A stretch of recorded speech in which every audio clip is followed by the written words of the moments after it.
Hey YouTubers, I'm Jacob, and this is a how-to video for installing the Fox Performance Elite Kit for a 2015 to 2020 F150. We got the full BDS 3-inch lift kit, and that also comes with these awesome tubular upper control arms, new aluminum lift box, so it maintains a little bit of that factory rake. These are Fox's new standard for their Performance Elite shocks. These are the top of the line that you can get for this truck, and I'm super stoked to get it on there. I've included the product links in the description below, so make sure to click on those and check them out.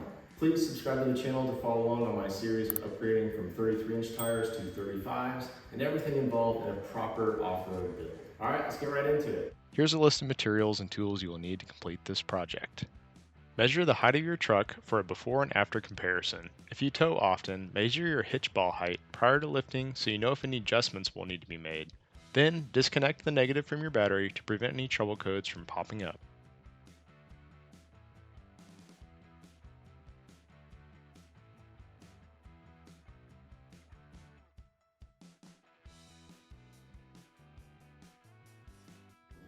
Alright, so the first thing I'm going to do is remove this brake line bracket. There are two bolts here.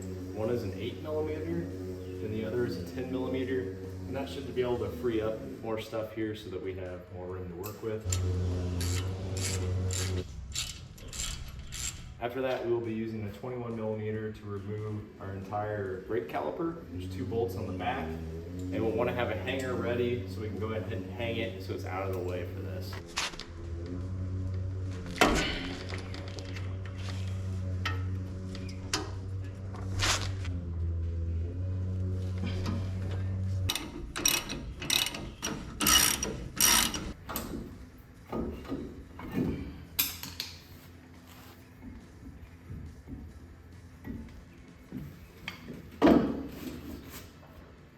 Pull the rotor off. So the vacuum line just lifts straight up.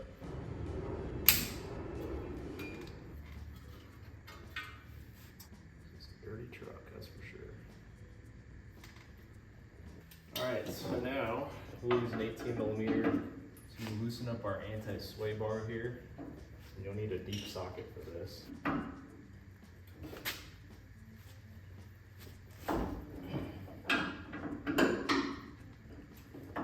See how it's pivoting here? So now what you'll need to use is an 18mm wrench and an 8mm socket or wrench on the top half to be able to just loosen this up and get the top bolt off. You don't want to loosen up the bottom half, we only need to loosen up one portion here. With having a lot of seized up parts and stuff, PB Blaster is your friend. Definitely needed to help break some of these loose. So far, it's pretty smooth on this side. So while I'm doing this, if there's some that I'm not able to put the nut back on like I did here with the brake lines, I use some blue painter's tape and I'll label what part it is. That way I can keep track of everything because there are quite a few nuts and bolts you'll be removing today. So undo this tie rod, it's right down here. It's 21mm.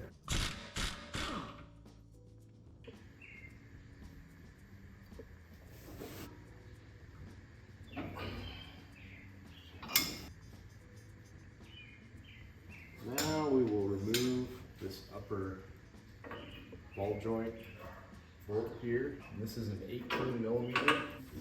Sometimes it helps to put your tie rod arm back in just to help retain it a little bit.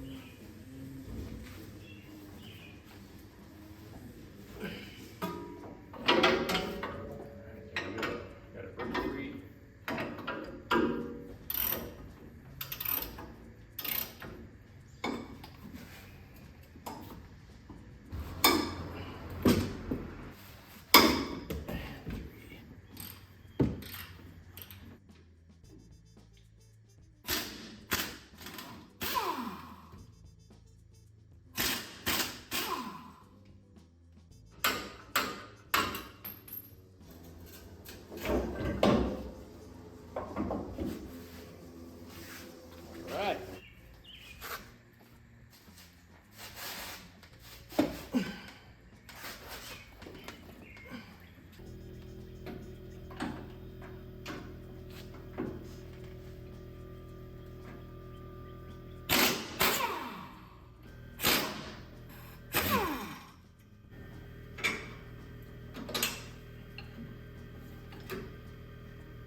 Now we have our new BDS control arm. I've gone ahead and greased the fitting.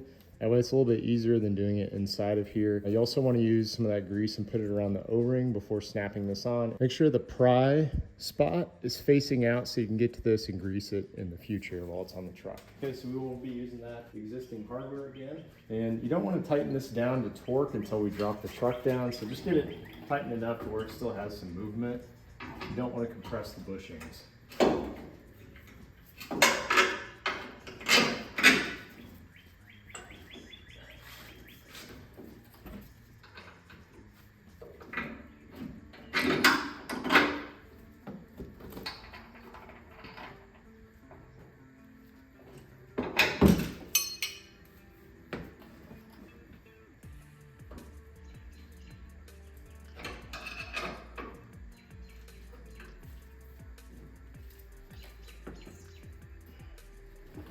Perfect.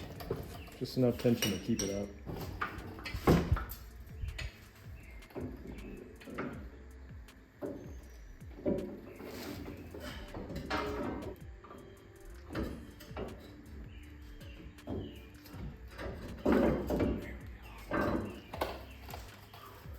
Go ahead and hand thread the top bolts on. Just get it in place, and then I will lift up the lower control arm, get the bottom pins in.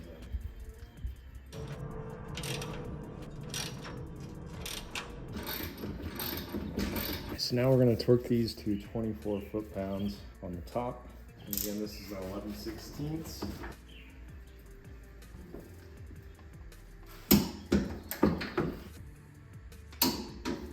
We'll torque the bottom two nuts to 50 foot-pounds.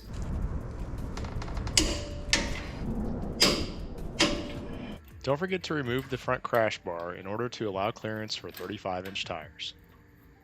Instead of drilling into the frame for the second mounting bolt, I'm using an existing opening to secure the bracket. Drilling through the frame in this location is really difficult, even for a self-tapping screw.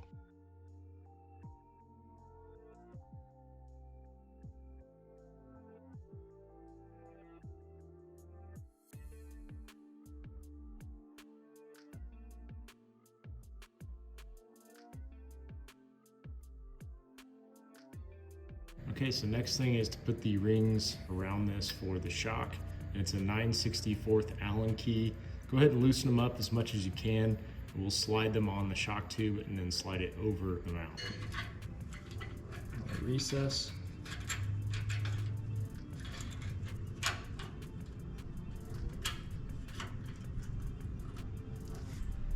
On the back side. So make sure you're not covering any of the colored graphics. It's got a area where it needs to be.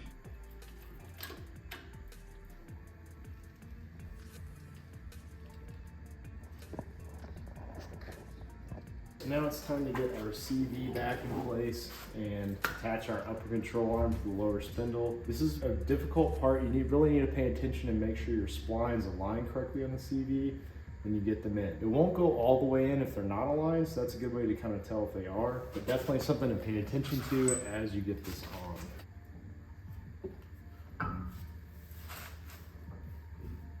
I'll put the CV bolt on. Keep it in place. Pull this down. Get our new washer and bolt for the upper control arm. Just hand thread it on there.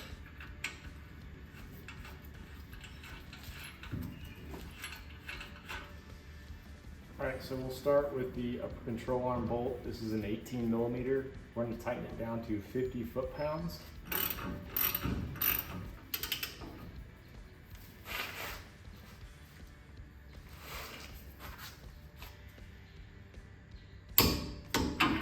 Nut needs to be torqued down to 30 foot-pounds. I'm going to go ahead and just tighten it down first.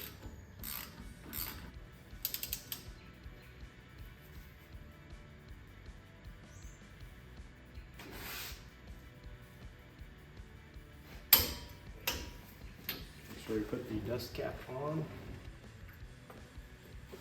Tap it on, rub them out.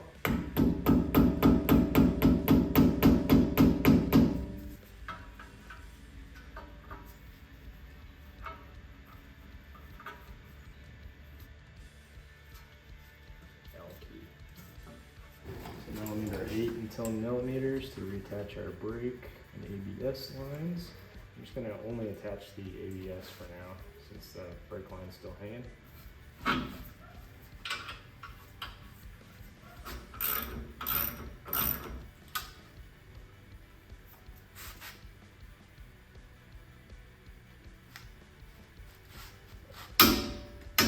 Now for our sway bar in link, this is an 18 millimeter. You'll also need the 8 millimeter to get the top half, prevent it from spinning.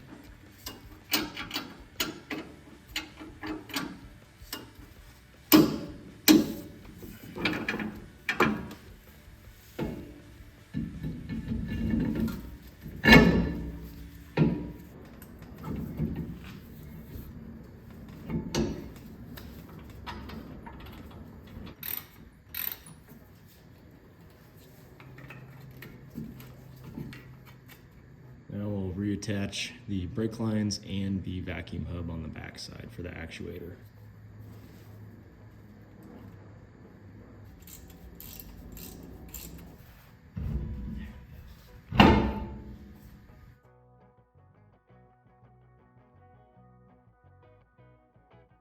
Alright, we're not done yet. I still need to torque down the lug nuts and put the cover on. And also do not forget to torque down the upper control arm bolts. The upper control arm hardware needs to be torqued to 122 foot-pounds and the lug nuts need to be torqued to 150 foot-pounds.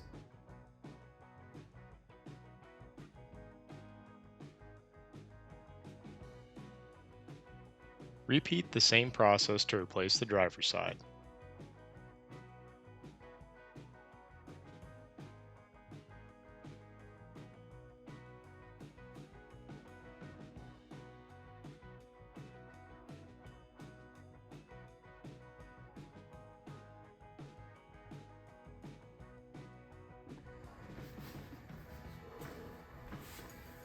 Okay, let's go ahead and remove the shock tower. This is a 15 and 18 millimeter.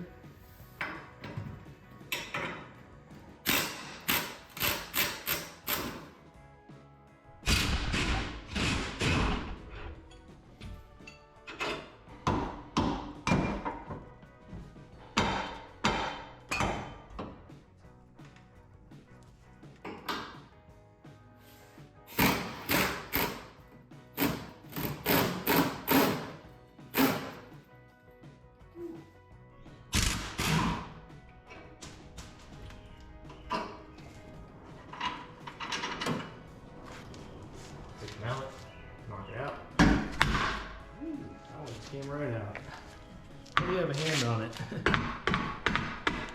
Okay, so now it's time for us to remove the factory lift blocks. Make sure that your axle's supported. I've got the jack underneath mine. We need to get it on with the pressure. Just to make sure it's gonna hold it up. All right, and I'm gonna use a 21 millimeter to remove these bolts.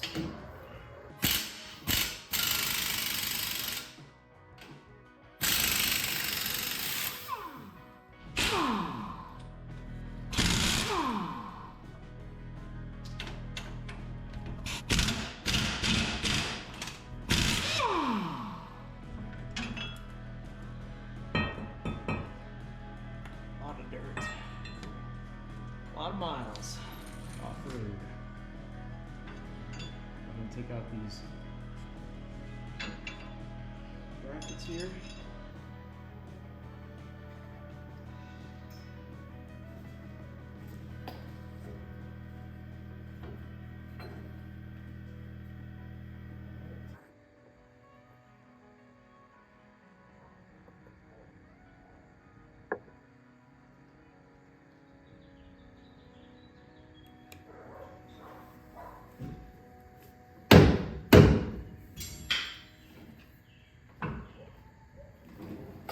When installing the aluminum lift blocks, it helps to align the pins on the block and slowly lift the axle into place, making sure they align as you lift the axle. Slow movements help here.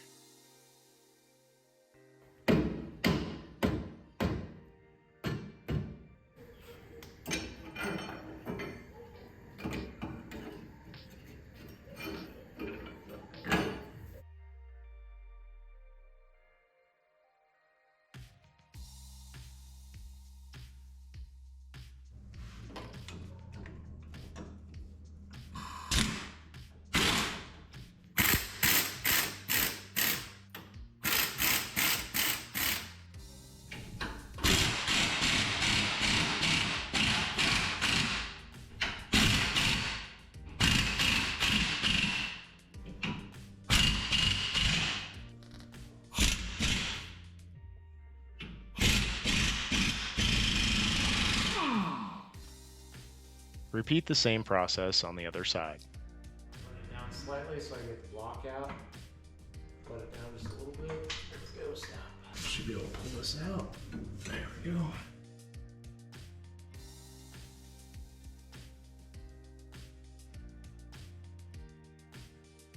Now the piggyback reservoir needs to face towards the back of the truck on both sides, meaning it'll need to go this direction.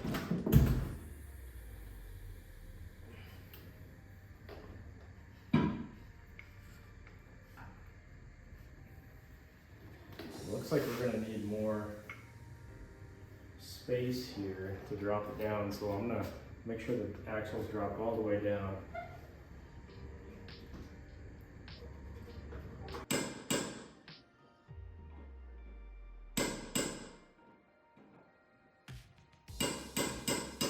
Alright, well this one went in first try, and I can tell that the other shock tower took a hit on the lower area, so I'm wondering if it's bent a little bit.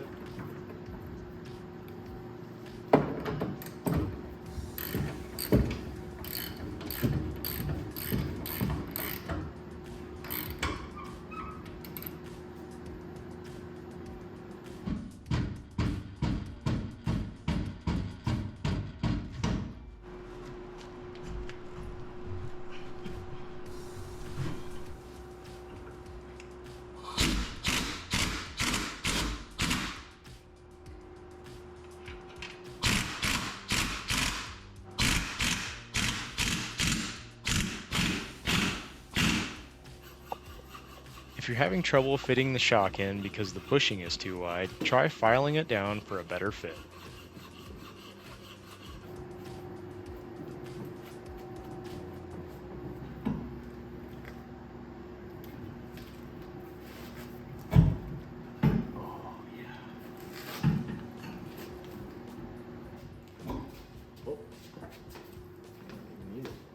Yes!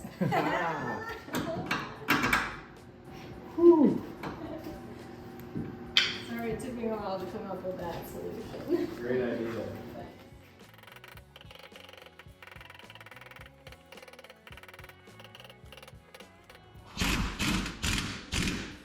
On the directions it says that this install will take around 3 hours, but I'm telling you, if you haven't done it before, expect 2 full days of hard install work. It's really not that easy, and if you've actually ran your truck off-road, it's going to be a little more difficult getting some components in and out of there. And that was a how-to video for installing the BDS 3-inch suspension lift with Fox 2.5-inch Performance Elite coilovers. So I've had the chance to take the truck out on a back road and run one trail and absolutely love the performance of these shocks so far. The truck is night and day better, and the ability to fine tune and dial in your compression rate is really hard to beat. BDS Suspension provides a lifetime warranty on their products. They truly stand behind their off-road capability. There's not too many companies out there that can say that about off-road suspension, and it really has something to say about the quality of their product. This is part of my larger series of upgrading my F150 to 35-inch tires and everything that goes into it, so don't forget to subscribe to the channel to follow along. I've included the product links I'm using in the description below, so make sure to click on those and check them out. Thanks for watching.